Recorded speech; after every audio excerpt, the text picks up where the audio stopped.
What's up, everyone? Mr. NoobTube Gamer giving you guys another Call of Duty Ghosts gameplay commentary. Today we're playing Team Deathmatch on Warhawk. I got the Remington, and oh my god, this game was really fucking good. So you'll see at first, like the first couple minutes or so, I'm doing really shitty, but then I make a really good comeback. I think I die, I die 3 times in a row, but then I go on a fucking crazy kill streak, so I think you guys will enjoy the gameplay.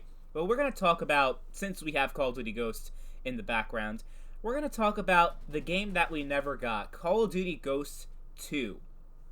And I know it's pretty obvious why Ghosts 2 never happened, but, you know, just in case you're not aware, the reason why we didn't get a Ghost 2 is because Call of Duty Ghosts did not do so well, and it wasn't received very well. Despite them having a cliffhanger at the end of the single-player campaign, they decided not to do a Call of Duty Ghosts 2, and ironically enough, they went through Infinite Warfare instead, which did not go over, so I think it went over even worse than Call of Duty Ghosts. It's one of the most hated Call of Duties in history.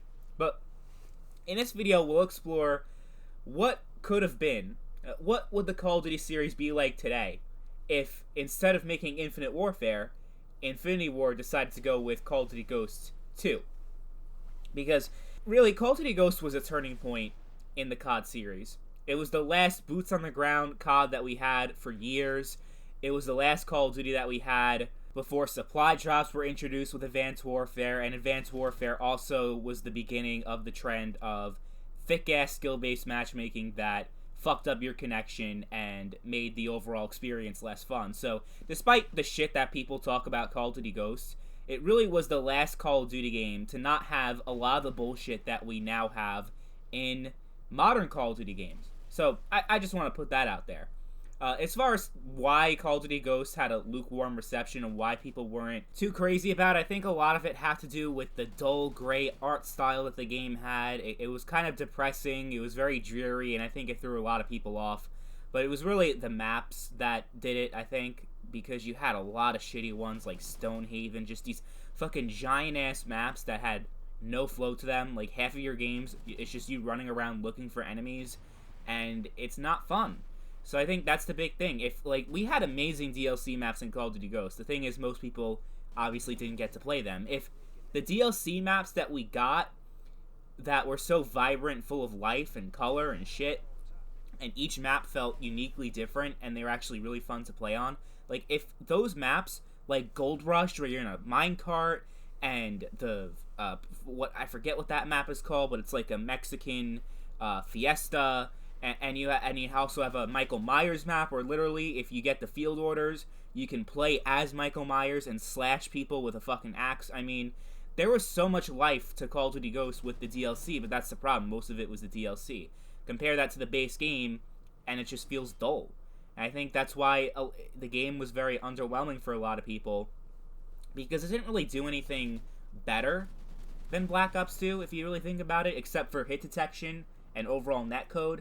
I mean, that's really the only thing that they improved upon. And of course, there are things that people bitched about, like the IEDs and the IMS. But, I mean, you had so much fucking overpowered shit in Modern Warfare 2, and people didn't really care about that. We had one man army noob tubes and shit like that.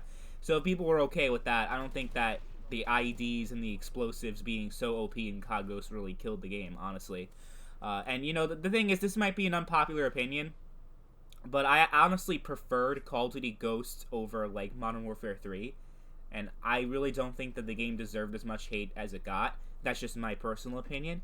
But as far as Call of Duty Ghosts 2, the ironic thing is, I honestly believe that if they went through Call of Duty Ghosts 2, which was the original plan, by the way, in case you played the single-player campaign, you would know that they were really planning a sequel out. Because at the end of the single-player, the main character, Logan, he was kidnapped by the Federation, and they're pretty much... The way they were going about the direction for the second game's single-player was that the main character, the main hero in the game, was going to become the villain in the sequel, which was a really cool concept that, unfortunately, we never got to see. But I think if we did get to see it, it could have become one of the greatest Call of Duty single-player campaigns of all time. So it's a real shame that we never got a sequel from a single player from a narrative perspective, because it really seemed like they were setting up something really interesting for a Ghost 2.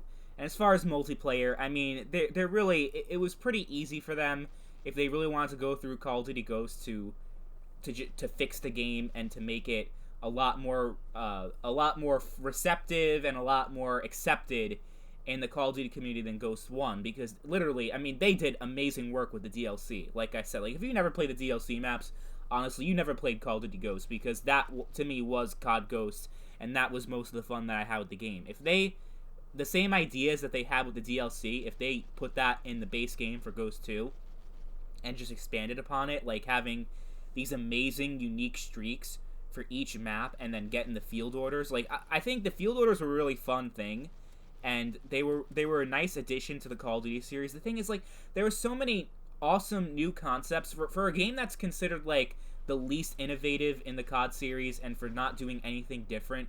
Call of Duty Ghosts had a lot of unique and innovative things. It was the first Call of Duty game to have, like, dynamic changes to maps, and, you know, I guess it was a little underwhelming for some people, because literally all you did was just, like, blow up a gas station or blow up the gate at Stonehaven, and it was very, like, you know, you just throw a C4 and you blow it up, and it's really, like, not a big deal for a lot of people. But it was a nice concept. It was something that was different.